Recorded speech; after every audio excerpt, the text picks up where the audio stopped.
Lot number 49, this is an untitled work by Norman Lewis. At an auction at New York's Swan Galleries, the artist Norman Lewis is about to have a very good day. At $500,000 up front with Jess on the phone, would you bid $550 next? $550. According to Nigel Freeman, a specialist in African-American fine art, Lewis's work is hot. The estimate is $250,000 to $350,000. So 20 years ago, what do you think this painting would have sold for? It would have been embarrassingly low, unfortunately. Paintings of his sold for less than $20,000. At $800,000, fair warning. Sold $800,000. Thank you. That was a record for the painter. 36 years after his death, Norman Lewis is having a moment, exactly as he predicted. Taryn Fuller is his daughter. Did Norman know that it was going to take a while for him to get the proper consideration? Norman told that to my mother and myself, that he didn't expect to be noticed until 30 to 40 years later, maybe even longer. Here you are right on time. Well, he called it, just like he could call the horses.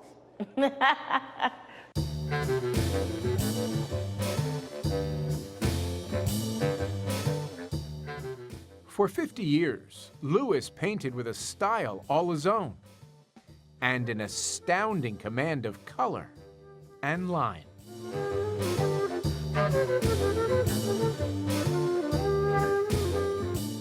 I always thought of him as a wizard. That, to me, would sum it up. He played the piano. He was a true Renaissance man, you know, had a lot of vigor. He talked about excellence and understanding what that meant, and always shooting for the ceiling. I may not reach the ceiling, but I think I still have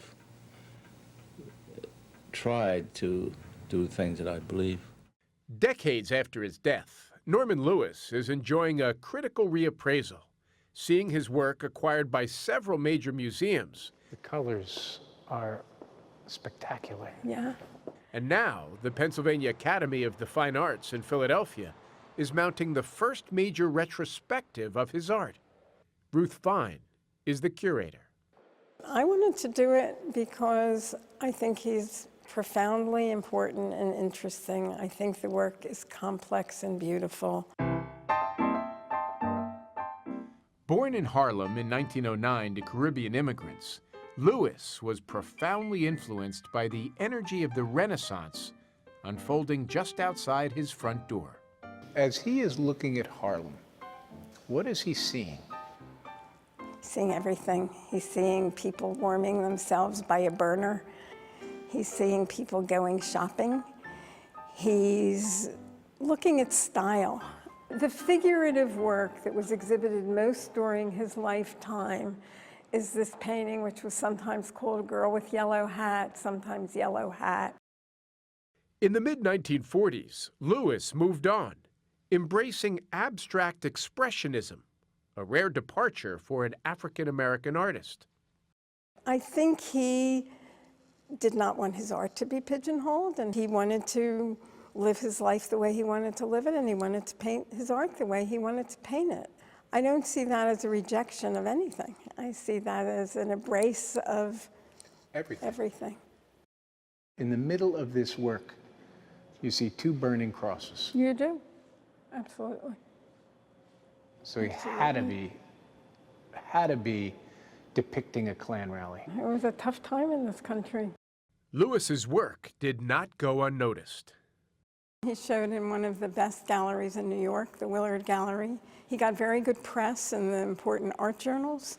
He was in 132 group exhibitions in his lifetime.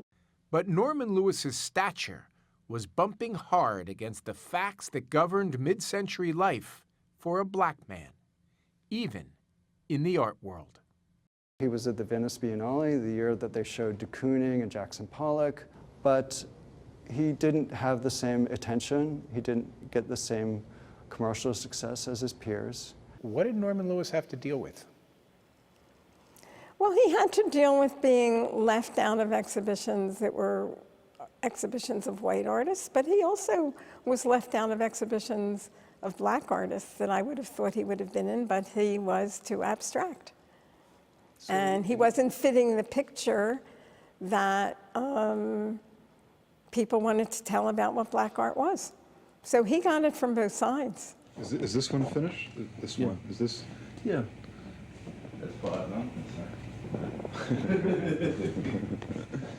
Norman Lewis's struggle for his rightful place among his contemporaries produced an extraordinary body of work and a smoldering rage to go with it. The fact that he wasn't recognized the way he should have been during his lifetime, did you see frustration about that? Norman was angry. There was a subtle anger to him, you know, disappointment. I don't know how he kept painting.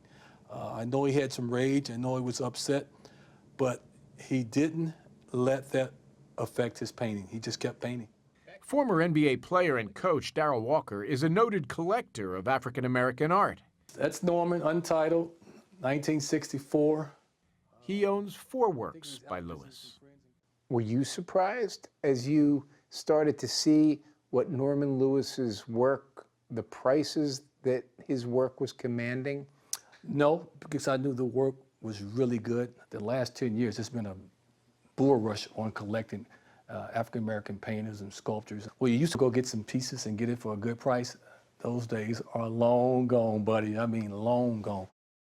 If the story of Norman Lewis is one of racism denying an artist his proper due during his life, then it is also, says Ruth Fine, a story still being written.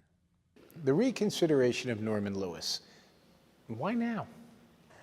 I think the art world is realizing that the story of American art is much more diverse. Young scholars, but even old people like me, are trying to tell the story of American art in a fuller, more complex, way more interesting way. We can't go undo the past. I wish we could, but we can't.